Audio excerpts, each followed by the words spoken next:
Besides that, if you're buying a house from another listed property, the seller's going to pay both agents commission. So they're going to pay their listing agent the commission, and that listing agent's going to pay the buying agent for bringing a buyer. I've been through a lot. But only one thing ever really sticks to me.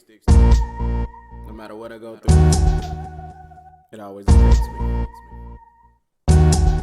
When I hustle up or don't have a dime, I'ma go mine. Good times and the bad times, they heavy on my mind. Tapered up or I'm starched down. Either way is mine. I feel fine, but everything around affect my vivid mind. Welcome to a Vivid Mind podcast, the official podcast for the Young and Cultured brand. I'm your host, Sid, aka the king of all things dope. Today, I got a very, very special guest on the podcast. This is the guy to help me find this beautiful house you're looking at. Well, you ain't seen all of it, but I know you like this room.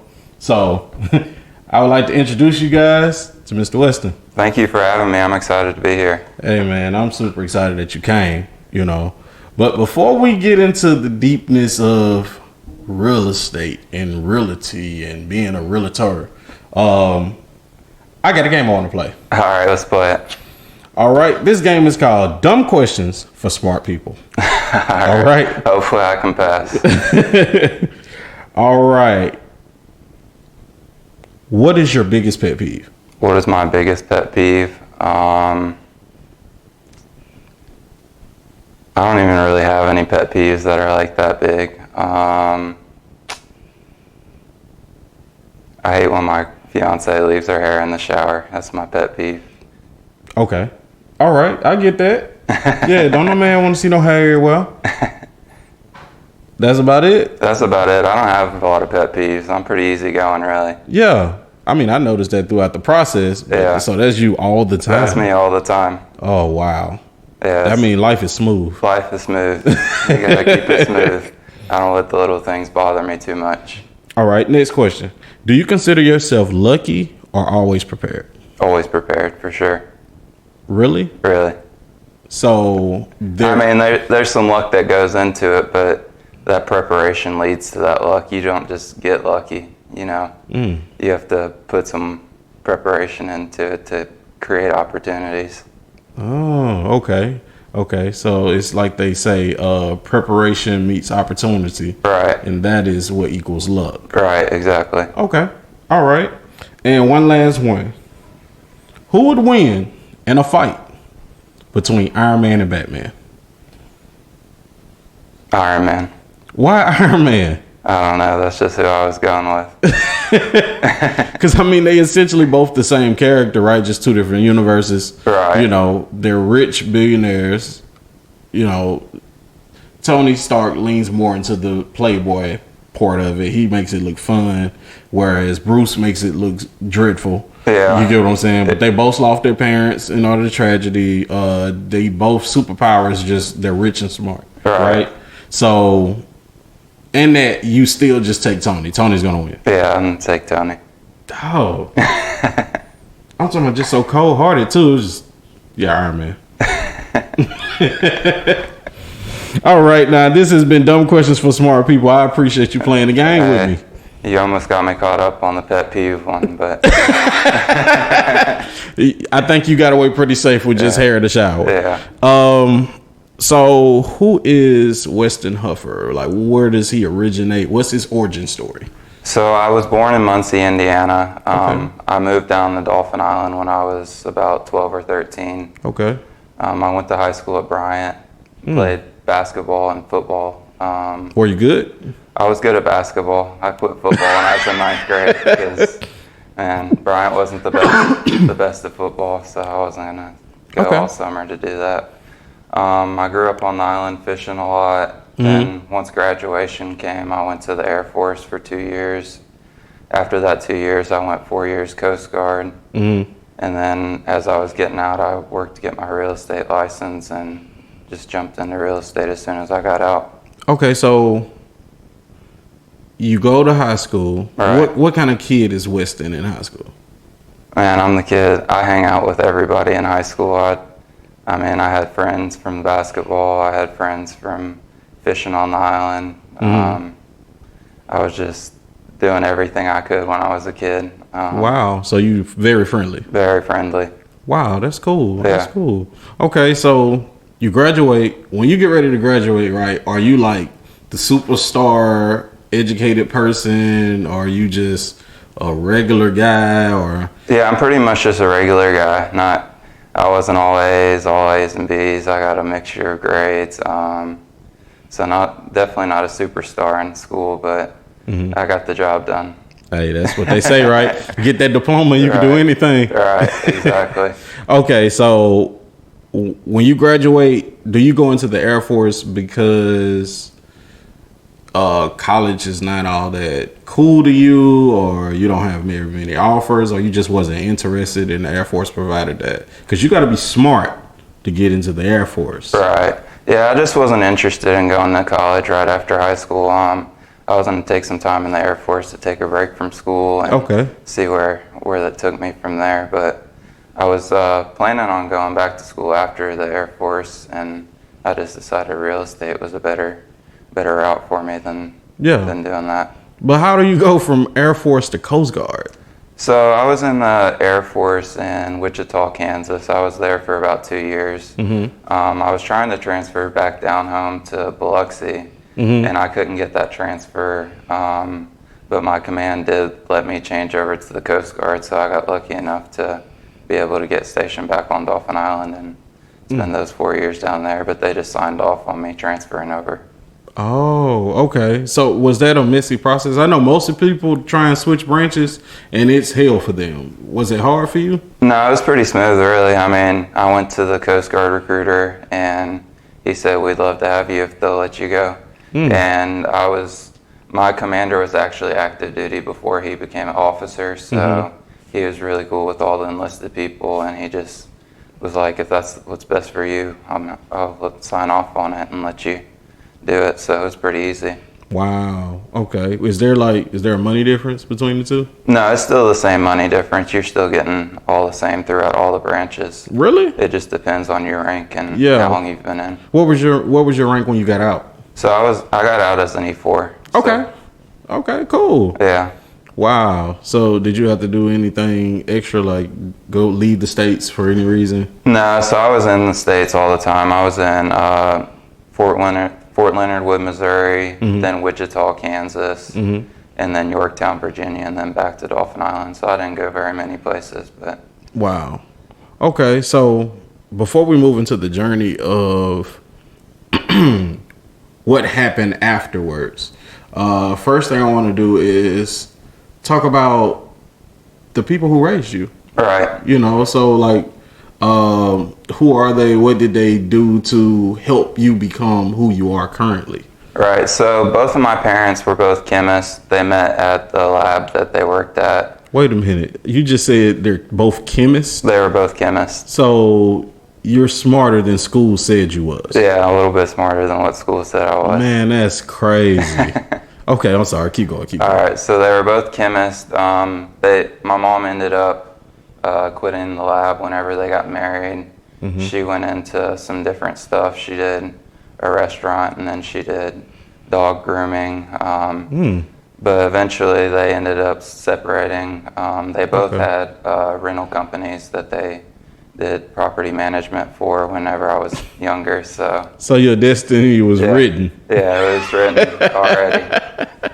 That's wild. So are both of them successful in that? Yeah, so my mom, whenever we moved down here, she kind of sold all of her properties and retired from it.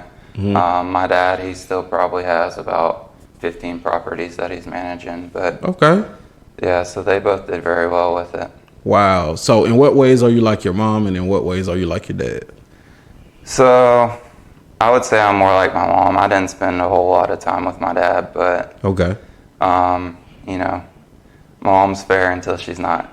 You know? I'm calm until. So is that across the board, or is that just for you? That's just for me, really. I mean, okay. Well, that's most parents then, right? Yeah.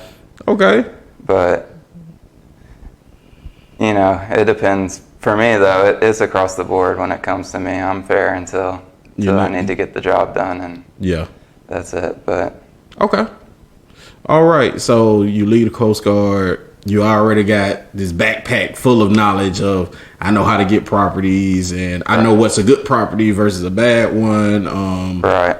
But for the viewers and listeners who are paying attention, right, they don't know what's a good property and a bad one. So, like, how do you, pick out basically how would I put it, the razor blade in the candy? Because when you're looking for a house, all of the houses that are shown to you, they all look good to you, simply because you don't want to live where you live at, but your job is to protect your client while still trying to make money. Like, how do you balance that, So I go at it as, I'm going to protect my client and I'm going to do what's in their best interest. I don't worry about making the sale. The sale's going to come when they find what's right for them. As long as you're good to them, they're going to buy or sell eventually. There's no rush to push them anyway. I'm there to help them do what they want to do to begin with. Okay. And I always remind everybody, especially on the buying side, if this isn't right for you, don't get into it. We'll find something that is right for you. Yeah. So, excuse me. I remember when we first started looking at houses, right? You sent us the way that you went about it. Is that the way you always go about it? No. Every person's different, so it depends on who I'm working with. I try to fit the way I work with people to their needs the best that I can. So, some people, they want to email. Some people, they want to talk on the phone. Some people want to text. Once I kind of figure out what they like and how they want to be presented, then that's the way I'll go from there. And texting was our thing. After we met the first time, texting was everything. Right. And a lot of people now, they do like the text, but some of the older generations, they don't like the text. They rather have that phone call, or they rather me stop by the house and tell them about something, which I'm perfectly fine doing with whatever they want. Yeah. Now you look pretty youthful. Do the old people trust you? Yeah. So honestly, that military that earns some trust with a lot of people. What I mean? Yeah. Because it did mean a lot. Don't get me wrong. You came through the blessings of my mama, and don't no black man not listen to his mama. But, you get what I'm saying? Right. So the fact that mom was like, "Yo, he's a good guy," he's easy to deal with. He's pretty mild-mannered, and he knows his stuff. Right. And the he knows his stuff part was a lot for me. And their situation was way more complicated than mine's. Right. However, they were extremely excited and motivated throughout the process. So that's what prompted me to even text you. Right. And you don't know this, but when I text you, I'm in a situation where I'm staying in these apartments. There is black mold growing. I know that there's black mold growing. I tell the apartments, they say, hey, we can move you into another unit, but you got to pay the price increase and you have to put in a deposit. Wow. Yeah. Yeah. And I was like, what? That's crazy. Yeah. Why would I do that? I'm not stupid. You get what I'm saying? So I'm talking to him, and I have an adjuster background. I used to be an insurance adjuster. So I know you can't even do that. But being the way that Alabama is set up, you can't sue them over that neither. It's weird. It's just weird how they handle those things. So I'm in a moment of duress. I'm not going to tell you that. I'm just going to send in a text message, hey, can you help me? And you basically said yes without saying yes. You didn't guarantee me anything, but the energy and the message was yes. You didn't even know my situation. How did you feel like you could? So, you can't guarantee anything except for your best effort. I don't want to guarantee somebody I'm going to sell their house in one day. It's hard to guarantee that. But I can guarantee I'll try my best to get it sold in one day. Okay. And, I go into every situation thinking I can handle it. And the thing is, if I can't handle it, I'm going to find the person that can help me handle it. I'm not afraid to ask 20 different agents that I know has a lot of experience. Hey, have you ran into this situation before? And I could use some help. I've never seen it before.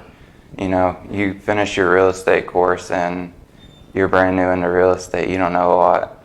I mean, it's a 60-hour online course. You know, you learn the terms and you learn all that, but you get everything from hands-on experience. So, you know, I've dealt with a lot of different types of closes and a lot of different types of deals. So that's helped me a lot learn throughout those deals, like what needs to happen to make it go quicker next time. Okay. All right. So look, before we get deep off into this, I got another game for you. All right, let's do it. All right. So this game is called 10 Things. 10 Things. The way we play this game, I know you guys are just now being introduced to this game, but I'm going to ask for 10 things, and each person I ask for the 10 things is going to be something different. All right. Okay. So in your case, right, I need you to think of, on the spot, 10 things I need to know or have together before I contact you. So 10 things, I mean, you can come to me without the 10 things and I'll help you get there. But, wow. Yeah, so I'll help you, I'll tell you what you need to do. But the very first thing you need to do is you need to get with the lender, which that's why I said you don't really need to do anything before you contact me, because, you know, I can help you, point you in the right direction of good lenders that'll take care of you. But you need to have your tax records ready to go. You need to have your bank statements. That'll be a big one that the lender's gonna need. And you gotta get together with whoever's helping you make this decision on the purchase of your home. Okay. And make sure y'all are on the same page before you come to me. And I mean, I can help you, but you know, at the end of the day, that's gonna be your decision. So you're gonna need to get on the same page. So you can't want to buy a house and your spouse don't want no house. Yeah, you can't do it. Okay. I mean, you can maybe behind their back. I don't know. And then just say, surprise, we got a house. So you say I'm a real estate agent. I don't do relationships. Yeah, I don't do relationships. I mean, I'm gonna try to do the best for both of you. But if what you don't tell me, I don't know. So. Okay. All right. But like I said, I don't exactly have 10 things that you need to do before you contact me. You can not even know if you're ready, and you can contact me and we can figure it out together, you know? Okay. But like I said, there's no 10 things. You just give me a call and we'll figure it out together. Okay, cool.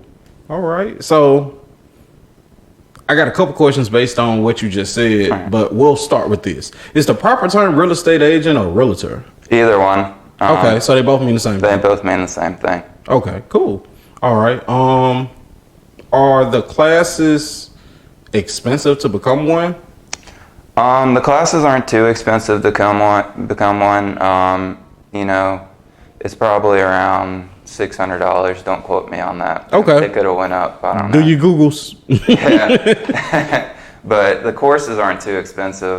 You do have some more expensive dues once you pass your real estate license and you hold your license somewhere. You're gonna have to pay the board and you're gonna have to pay your Century Lock. So there's a lot of different dues that'll be due once you get your license. But the course. So how often do you have to pay those dues? So those are annually, so once a year. What's the ballpark range for those dues? So I would say, you know, probably $3 to $4 grand for everything, somewhere in that area. Wow. So to be a real estate agent is expensive. It's expensive. You know, most people don't know that. Yeah, most people don't. They just jump out the window and say, I'm going to go sell some houses. First of all, I don't know nobody with no house, don't have no money. Right. You know, they probably got half a job, you know, who inspired to do that, which there's nothing wrong with having a dream and not having any money. Right. You know, you just have to figure out your resources from there, you know, but you can't jump out the window and go from 0 to 100. You know, you have to find 10, 20, 30, 40, 50, 60 along the way, you know, so basically right now, if I just add those numbers together, you need to have roughly about $4,000 or a way to come up with $4,000 along your journey to become a realtor. Exactly. So start off with 600. If you can find 6 people who can invest in you with $100, that'll get you in the class. Or you could find 60 people to give you $10. You know, you'll be surprised though. You can ask a stranger too, you know. You just break down that $600 either way you see necessary, you know. Strong game would be, as I would say, find you 3 people to give you $200. You get what I'm saying? It's easier to get 10 people to ask because about 6 of those people are going to tell you no. All right.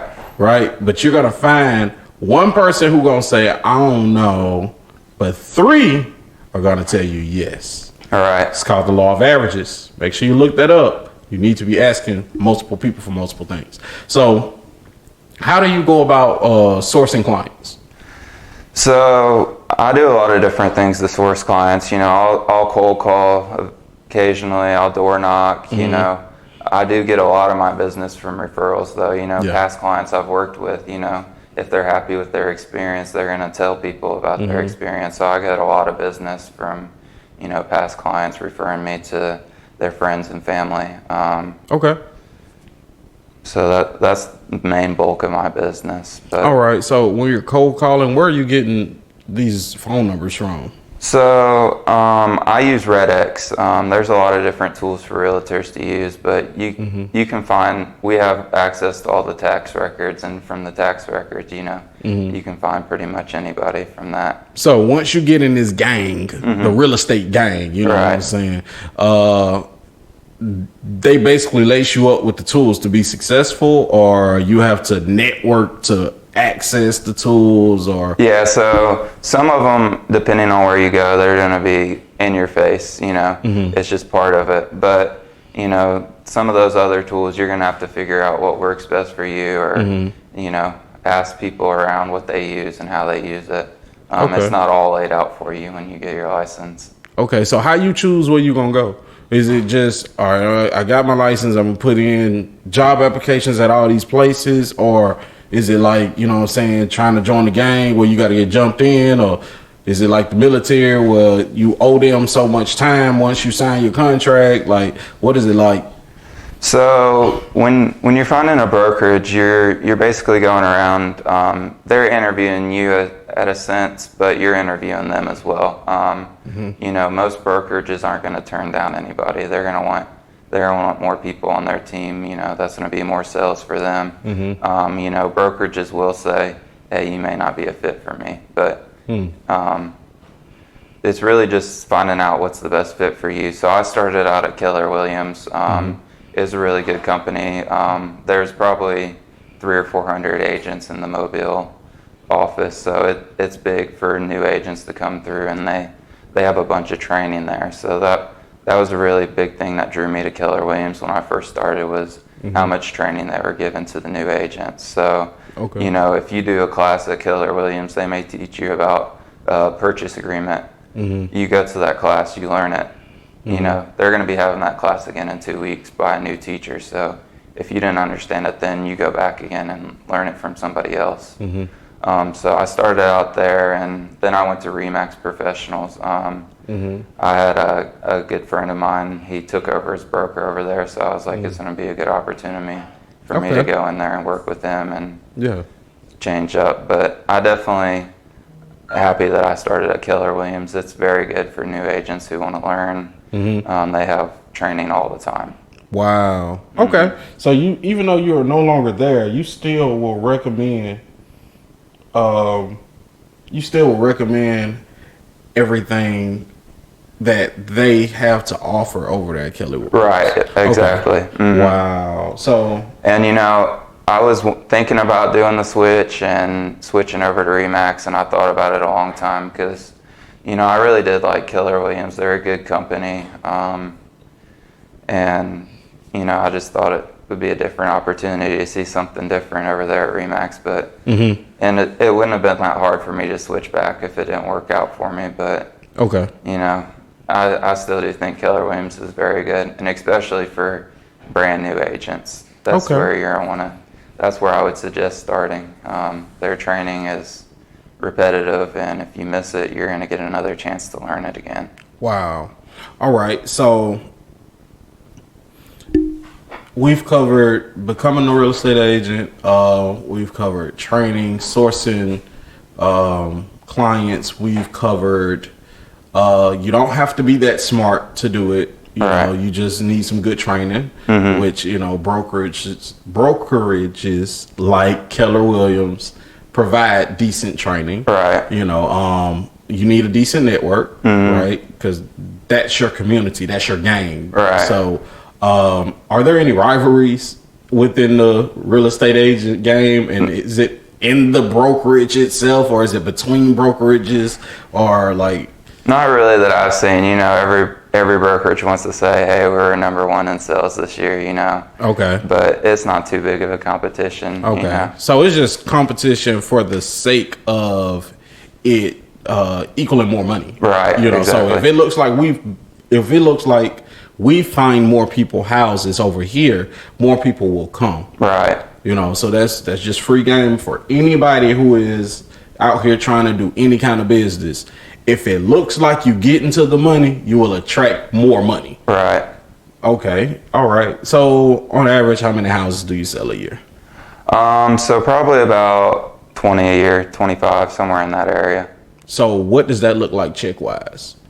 So it all depends, you know, real estate's all commission based. So if you're working for the buyer side right now, I would say it's pretty typical for you to get 2.2% of that deal. So it depends on what price range you're selling at. Okay.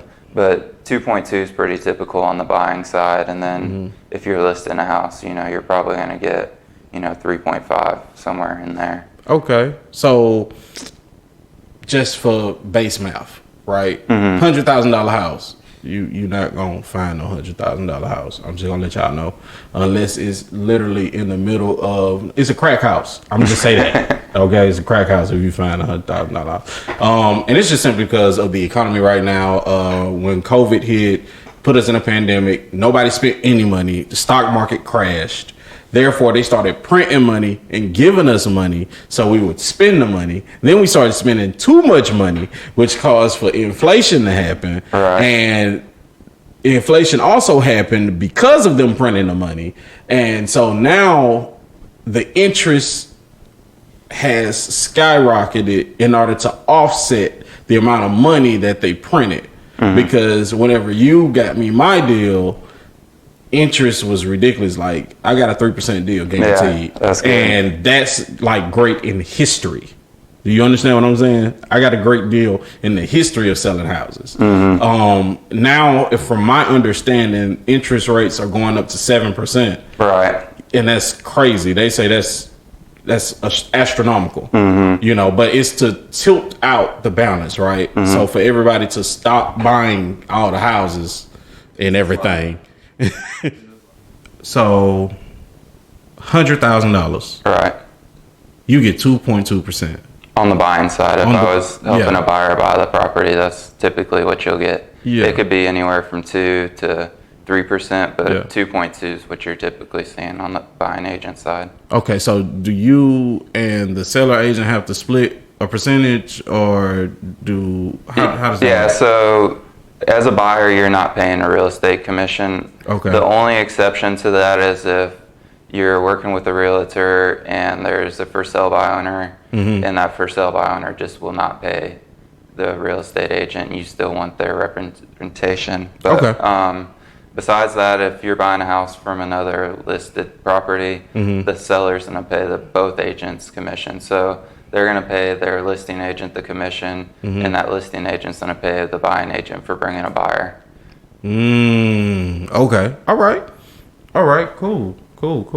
And in our off-camera chat, you saying that total, that whole procedure looks like about 6%. So 6% goes towards both agents. Right. Exactly. Does that include the loan company or anything like that? Like, because in our situation, right, you got me in contact with Aaron. Right. And Aaron worked out the money part. Right. No, so that's not included in the loan thing. Okay. Every mortgage company has different fees, but their fees are what's paying them their commission. Okay. It'll be a loan origination fee is how they get paid. Okay. All right. And one last question before we get further into the entrepreneurial side of things. What are the different types of programs that help people buy a home? Okay. Yeah. So there's a USDA program that's for rural areas. So that would be, if you're local to Mobile, that would be the Theodore, Irvington, Grand Bay areas. You know, anything Sims. outside. Yeah, Sims. Okay. Anything outside the city limits. That's a zero down program through USDA. Zero down. Zero down. Government backed loan. Exactly. So Okay. that's good. And FHA loans, it's typically 3% down on an FHA loan. 3%. 3% down. Okay. I actually do have a local lender that I work with that does a zero down step up program for FHA. So it's a really good program. Wow. Does that allow for? All right. So I was trying to think of a smart way to ask it, but I can't. All right. Is that going to be available for black people? It is. It's available for everybody. Okay, because they say that, but then there's all these hurdles and red lines and all these difficult situations, right? Now, so that program, it's actually what ended up saving your mom's deal. Okay. Jennifer came through and helped us with that FHA program, and she got it good. But she's a good lender, and she offers that program. But it's really good. It helps people get in the houses for sure. Now, what I remember is Mom being super excited about you introducing her to this person. Right. I just remember her kept saying this girl knows her stuff and she's working magic and all of these other things. Right. So like you knowing these people really does put the buyer at ease. Right, exactly. Wow. It's all about having a good team and networking with people and knowing who can help who. Like I said, there's different lenders that specialize in different things, so it's important to know which lenders you think can help. And, I don't steer anybody towards a specific lender. It's ultimately their choice who they want to use. I just let them know, hey, this lender may be able to help you reach your goal at this point. But now, if I'm not mistaken, you gave me a list. Right. And then you was like, contact all of them. Yeah, I'll give you a list because I'm not going to steer one person to one lender. And it's their decision who they want to use. Wow. Okay. So you have USDA, you have FHA, and then VA loans, and then VA is zero down too. And then you have conventional. And then conventional. And conventional is when you have to go through a bank. If you have you done any conventional deals? I have. I've done. Okay. Do they show up with the bank already with them, or you help them find that part too? So it's the same as every other deal. Okay. Sometimes they come with a lender already that they want to use, but sometimes they don't. Okay. Cool. All right. So we got the buyer's side of things out of the way. You know, I hope we have all your questions answered. If not, please make sure you contact Mr. Weston Huffer. You can find him online, as well as you're in the real estate agent hub, right? So we can search you up. Yeah, and you can give me a call at 251-895-8242 too. Okay. All right. And he texts back like he sold us this house a long time ago. He already made his money. But when I text Weston answers. And even when Mom had an issue with her house. Yeah, I help client. Just because we close doesn't mean that's the end of it. I'm there to help however I can, even after the deal is done. See, that's crazy. But honestly, that's how it's supposed to be, right? Like, if you help me buy a house, now technically you're part of my family network. Right. So you're always the guy I call if I'm trying to buy or sell my house. Right. See, man, that's dope. Yeah, that is. Wow. Okay, so if I'm the person that's like, all right, because I know there's a lot of these, you know what I'm saying? I'm a single mom. The world don't want to give me no chance. It's already hard enough. And I'm not lazy. You get what I'm saying? I'm a woman and I'm doing everything I'm supposed to do to be successful, but they won't give me a leg up. You know what? I'm going to work for myself. I'm going to be a real estate agent. I figured out how to get my $4,000. What do I do in order to be successful? Is it going to be the same for me as it is for you being a man? If I'm a woman of color, is it going to be harder? How am I going to go about being successful? Yeah, so, it's going to be different for everybody. It's not going to be easier or harder because you're a man or woman necessarily. But it does have to do with, do you already have a big network? So that's going to, if you're thinking about getting into real estate, that's going to be a huge plus. If you have a big network of friends and family, and they trust you. You're not the one that's goofing around and they don't trust you. If you have a big network but they don't trust you, then it's still going to be hard. But if you're a trustworthy person and you have a big network, that's a good place to start. As a new agent, it's hard getting your foot in the door because you don't know as much as the seasoned agents, and you know, when you first start, that's where you're starting, as your network. You gotta work the people you know, and then from there you build off of that. Okay. Would you ever be interested in training other agents? Yeah, absolutely. You know, we've had some new agents here at the office recently, and you know, I'm trying to help them as much as I can. Okay. Especially since they're coming to me with the questions, so I'm there to help. Okay. Just like the agents that helped me when I first got into it. It's all about, you know, giving back. Yeah. Wow. All right. Is there anything else that the people may want to know when they trying to get some money? Is there a lot of money to get? That's the question. Yeah, there's a lot of money to get. The money's endless, you know. It depends on, you know, how many sales you can do, how big your tank is, you know, how much, because there comes a point to where when you have so many deals going on at one time, you know, you need to always be prospecting to keep the pipeline full. But, you know, when you're working 5 or 6 deals at one time, you know, that becomes a full-time job. So, and you have to manage all. Yeah, so you're managing all 5, 6 deals, and then you still need to prospect. Once those deals close, you still have future deals. Yeah. Wow. Do you have to spend any money on software for keeping up with all of that? No, so we have some software at Remac. I mean, each brokerage is going to have their own kind of software. Okay. You know, but Dot Loop's our main software as far as paperwork goes to get signing and keep track of the contracts and all of that. But each brokerage will offer their own kind of technology to you.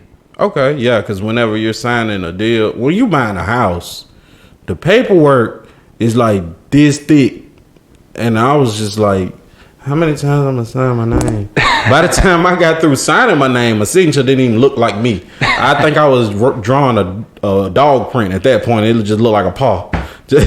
What else? Yeah, I'll put my thumbprint on it. Just anything, you know, because that was a lot of papers. It is. Wow. And then even to wait on them to come in the mail from the title bond place. And like, it's a lot. Yeah, it's a big process, and that's why I say you need to be the right person if you're thinking about getting into real estate, because you know, it may be a long process for the realtor, but this is people's biggest purchase they're making in their life, so you want to make sure that you're taking good care of them. What's the odds of people making more than one house purchase with you? It's pretty good. I've never had anybody that I've closed the deal with not happy with their service. You know, like I said, I live off referrals mainly. That's how I get most of my business. But you know, I'm pretty confident that every time I close a deal that they're going to use me again if they need more real estate help in the future. All right. Okay. So doing good business earns you more business. Exactly. Which earns you more cash. Exactly. So you do. From the angle that you're doing it from, you're not doing it for the money. You're doing it for the client, and the money comes. Right, exactly. Wow. Yeah, they say money doesn't grow on trees, but it grows in other people's pockets. So you know. I like that. Money don't grow on trees; it grows in other people's pockets. Right. Wow. So, and you know, if you don't take care of people, they're not going to want to work with you. Like I said, however you want to contact me, that's how if you're an email person, I'll email you all day. If you're a call person, we're going to be on the phone. But it's just taking care of your people at the end of the day. Okay. All right. Well, man, this has been awesome. Before we get out of here, give them your socials. Give them what? Your social media handles. My social media is just Weston Huffer on all of them. Okay. Just easy to go on that. All right. And that's Huffer with 2 F's. That's correct. All right. Well, this has been a Vivid Mind podcast, the official podcast for the young and cultured luxury lifestyle brand. And our guest today has been Weston Huffer. Hey, make sure you guys subscribe, like, and share on YouTube, on Facebook, on Instagram, on TikTok. It really doesn't matter how you find us. Make sure you like, share, and subscribe. Make sure you follow us, okay? Now, listen, I got some exclusive content coming up from my man Weston, but it's from my Patreon family. So if you want to get this exclusive content where he's going to give you the 5 things you need to know to get to the bag today, you got to subscribe to that Patreon. Okay? Find me on Patreon. Or at least Google me and buy me a coffee. I'm just saying. Thank you for tuning in to a Vivid Mind podcast. I have been the King Dope, king of all things dope. Your boy said, I'll holler at you. I've been through a lot. And only one thing ever really sticks to me. No matter what I go through, it always affects me. When I hustle up or don't have a dime, I'ma go mine. Good times and the bad times, they heavy on my mind. Tapered up, arms starch down. Either way is mine. I feel fine, but everything around affect my vivid mind.